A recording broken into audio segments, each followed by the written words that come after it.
My little truffles, how y'all doing? Welcome back to my channel. It's your girl Donalisa Morgan, Donna for short, with the messy tea, and we back with another video. Before we get into the drama, I want to say everything on this commentary is alleged. You guys, Cardi B's fans humiliated the F out of her at her first date tour.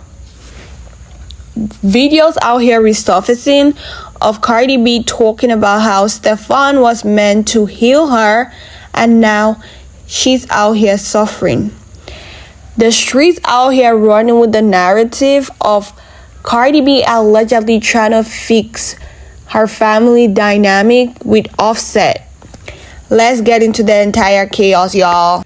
So there's this video circulating the internet where SteffonDiggs told Cardi B, "Let me heal you," from Offset, but ended up being arguably the worser version of Offset and embarrassed the shit out of Cardi B at one of the grandest stage of them all, which turns out to be the Super Bowl. And FYI, he has 6 new babies in 2025 despite being in a relationship with Cardi. Ain't that the height of embarrassment?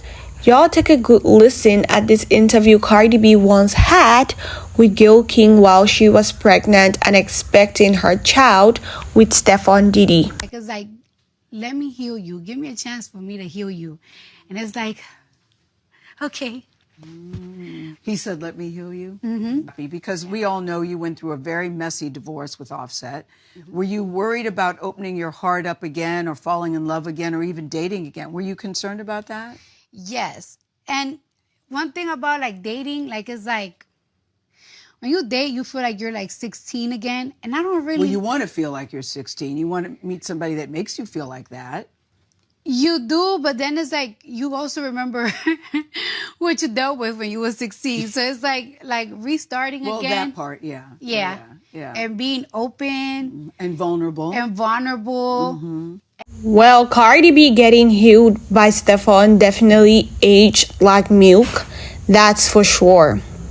Moving on to Cardi B and her husband Offset, apparently the divorce hasn't been finalized.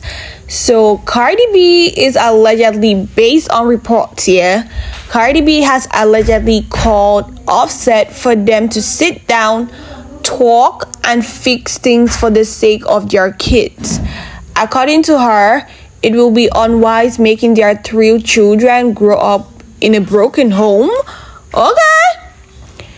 She was so upset with Offset when he wasn't changing. Now she believes they can forget about their past and build a strong relationship for the sake of their kids. Moral lesson: do you think Offset will ever agree? Well, he should, for the sake of their kids. Okay. Y'all, let me cook. I've been telling y'all this for the longest time. If this rumors turns out to be true, Cardi B's last child, I'm gonna say son, belongs to Offset. And it's not about the tweets he out here dropping joking. It's his biological child. Let me cook with this theory, yeah? First off, the moment Cardi B left Offset, she got pregnant. Number 2, SteffonDiggs has literally never shown this child any affection, and he's never posted this child on his social media platforms. Coupled with the fact that he abandoned Cardi B in the hospital 3 days without seeing the child nor his apparent girlfriend at the time. Who does that? And to crown it and top it all, he never spent Christmas with his then girlfriend and child. He was around there heading out, having a good time with his other baby mama who had his other son. Make it make sense. Tell me if that child doesn't belong to Offset. Now they're trying to fix their family dynamic. There's no man who's gonna let his girl sleep around, get pregnant, and they come back together. I guarantee y'all, this two are gonna go officially public pretty soon, and y'all just wait and see. Y'all might drag her, talk about, oh, this, that, Offset. And that's one of the reasons they never finalized the divorce, because why would they finalize something they're gonna get back together? Y'all feel me? Do y'all think that child is Offset and everything was just a pawn and PR stunt? Let me know in the comments. Please like, comment, and subscribe. Moving on to tea about Cardi B and her tour. So her fans are out here clowning her for having a low budget tour stage, despite bragging about having her tour budget over 20 million plus, and then the tour looks a hot mess like that. But when y'all see Nicki's tour stage, y'all know the big difference, and y'all know Nicki spent a lot of money into the production. But here's where things get insanely humiliating, because her fans could not recite most of the lyrics. She was out here reciting on stage as per usual. They were literally doing the dead mute challenge, and it was so humiliating and hilarious to watch. Y'all take a listen. So there we go, guys. No one knew the lyrics of the song she was singing. But let's do a little recap to Nicki Minaj's High Heels on My Tippies. Y'all have always been comparing Nicki and Cardi B for the longest in every aspect, and now the tour has confirmed it. Cardi, bow down, the queen has arrived. Every time Nicki sang on that stage, the aura, the energy was extremely phenomenal. For anyone who attended the Pink Friday 2 Gag City World Tour, y'all will know what I'm talking about. And every song Nicki sang on that stage was perfectly recited by the entire crowd. Thing was extremely cool to a point where Nicki was out here passing the mic for people to recite the lyrics. Y'all feel me? Cardi B could never dare do that. It's gonna end in chaos.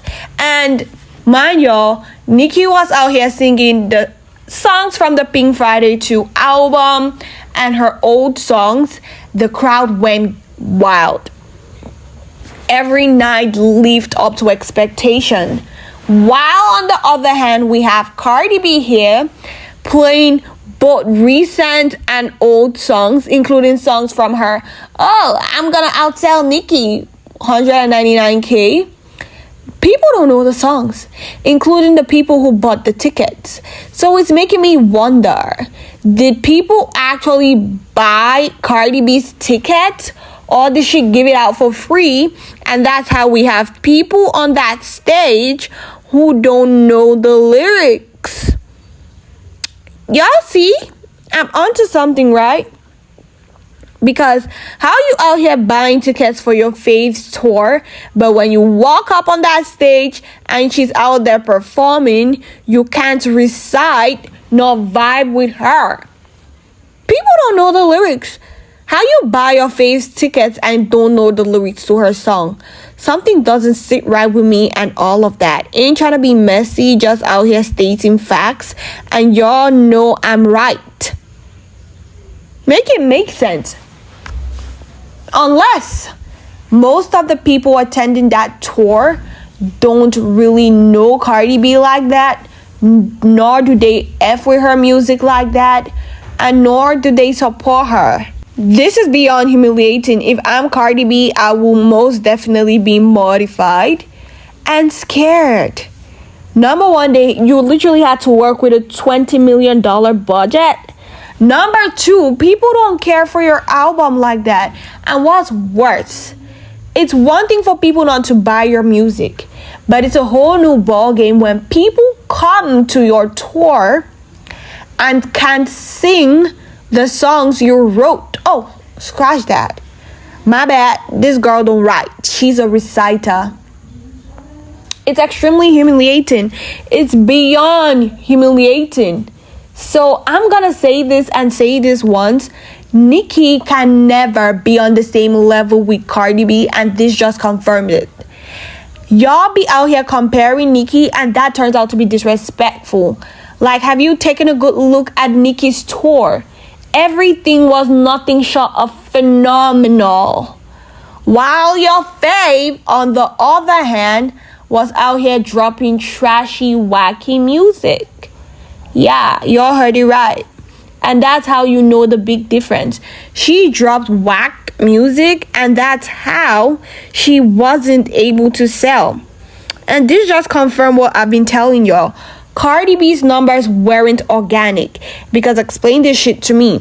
How do you go about selling 199K? And now people show up to your tour, but for some reason they don't know the lyrics. Make it make sense. It doesn't, right? Yeah, it doesn't, because the numbers aren't organic. Atlantic Records spend their time buying Cardi B's album to save her from the shame and humiliation. We all know Atlantic had been doing everything in their power to ever and always sabotage Nicki.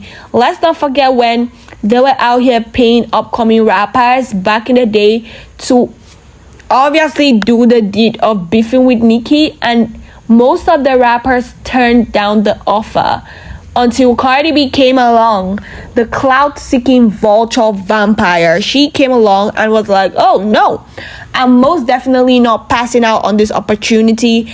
Ain't missing out. I definitely need to capitalize on it. I don't mind being the industry puppet. I don't mind using Piola. And now all of that is paying off.